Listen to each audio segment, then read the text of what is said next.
ख़बर अवां सां शेयर कंदासीं। कराची खां जिते मच्छर कॉलोनी में शहरियुनि पारां तशद्दुद करे 2 ॼणनि खे मारण वारे मामले जे हवाले सां अव्हांखे ॿुधाईंदासीं।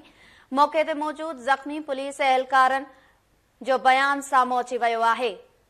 कराची खां ख़बर अवां ताईं पहुचायूं पिया। पुलिस एहलकारनि जो चवणु आहे त पोलियो टीम सां गॾु हुआसीं। ओचितो शोर थी वियो। इलाइक़े वासियुनि चयो त ॿारनि खे अगवा कंदड़ जवाबदार आया आहिनि।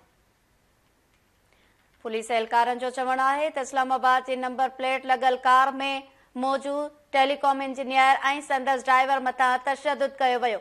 जी बिल्कुलु अखियुनि ॾिठे शायदि ज़ख़्मी पुलिस एहलकार जो बयानु साम्हूं अचियो आहे, जंहिं ॿुधायो आहे त पोलियो टीम सां गॾु हुआसीं। अॻियां हिकदमि शोर थियो। इलाइक़े वारनि चयो हिते ॿारनि खे अगवा करण वारा आया आहिनि। जॾहिं त हिन ॿुधायो त उते ॾिठोसीं त असांजे पुलिस एहलकारनि ते बि तशद्दुद कयो पियो वञे। ज़ख़्मी एहलकार इहो ॿुधायो त कार में मौजूदु हिकु टेलीकॉम इंजीनियर हो ऐं ॿियो ड्राइवर हो, जंहिं वटि इस्लामाबाद नंबर प्लेट जी गाॾी हुई। जॾहिं त उन्हनि खे बचाइण जी कोशिशि कई वई। जंहिं जेको आहे सो उन्हनि खे बचाइण जी कोशिशि करण लाइ रश में ऐं हिन क्राउड में अंदरि जीअं घिरियो में त ब्लॉक जेके लॻी रहिया हुया उन्हनि खे हणनि पिया।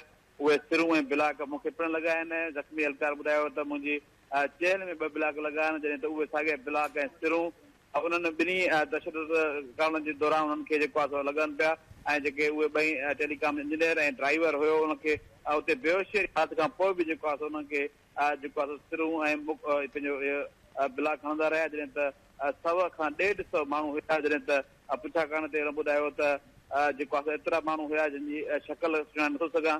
जॾहिं त मां इहो वाज़े कंदो रहां त तशद्दुद में मार्जियल जी सुञाणप थी आहे, जंहिंजो इंजीनियर एमन जावेद आहे। जॾहिं त ठठे जो रवासी आहे, जंहिं हुन सां गॾु जेको ड्राइवर हुयो एसाक नाले उहो नशो फिरल जो आहे। जी ठीकु आहे, वॾी महिरबानी। नासिन कराची खां अब्दुल्ला सोलंकी असांखे तफ़सील ॾिना आहिनि।